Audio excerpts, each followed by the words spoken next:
that. Well, this is truly the year of the woman in many respects, from the Me Too movement, right? To women really being emboldened with a sense of empowerment. And you know, we really try at the CW to help people be their best self. And so we're gonna help you do that by way of this lovely lady here. She's been on our show before. You know, I've known Leah for a very long time. And I just wanna really introduce people to people who are doing well and doing big things and trying to help you in the process. So she has just written her first book, The Success Factor. But just to give you a little background, she's a former attorney turned fashionpreneur. I love that, right? She's all about fashion, but she's an entrepreneur. She's been able to merge the two and make it happen. And she kind of wants to give you a guide by guide of what you can do to be your best self and be a success factor. So first of all, congratulations on your new book, Miss Leah Frazier. Crystal. We're glad to have you all the way from Dallas, Texas. All the way from the hot Dallas, Texas. It's hot. It is hot. It's humid too, on top of that. Very humid. You know, one thing that really stood out about your book, you said be unapologetic in investing in yourself and your dreams. Yes, I think sometimes we want things to come easily, or we think because we're passionate, we have a purpose in life, that things will naturally just gravitate towards us, and it doesn't work that way. I've found out that to accomplish the success that I talk about in this book, I had to invest all of my finances, my retirement, into my dream. And that was one of the points that you make. One of your points is be prepared to financially invest in your own personal development. And you used the money you had saved for many years to buy a home to invest in a business coach in your dream.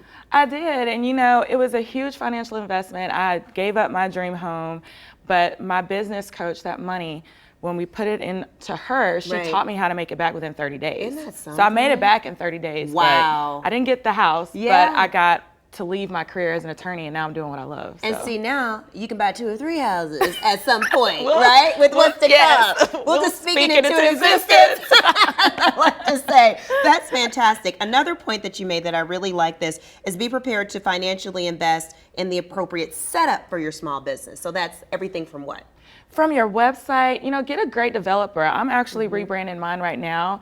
It's going to cost you thousands of dollars, but doing it right the first time will save you so much time and money on the back end. So don't go cheap into your dream. Go all in, do it right the first time, and it will fast track everything for you. Interesting. And you know, money is always a factor when you're trying to start a business. But one of the ways that you can tap into some of those resources, another point that you brought up, is be prepared to invest in networking and collaborations, because maybe by those networks you may be able to collaborate with people that are willing to invest in your product and in your business, right? If you're not putting yourself out there, how will people know who you are, what it is that you do, and what you bring to this world? That's true. So when I first started out my first year, I spent roughly $1,000 to $2,000 on networking events alone. Oh, wow. But now I don't have to pay for those events. I met the right people. I met the decision makers and the people who can financially reinvest into me. Sure. And so now those collaborations have helped boosted my business, and I have corporate sponsors that help to fund the things and my dreams that I'm doing in my business. And that's through networking and collaborations, right? And let's get to the last point, because we have about 30 seconds. Be prepared to invest in others, which I think is so important. Be willing to share and help others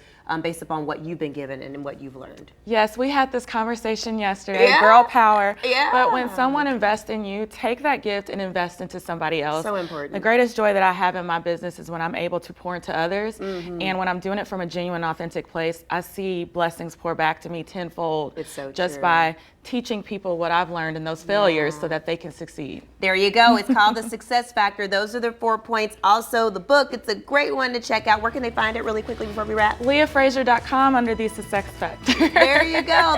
You're the woman. We'll be right back.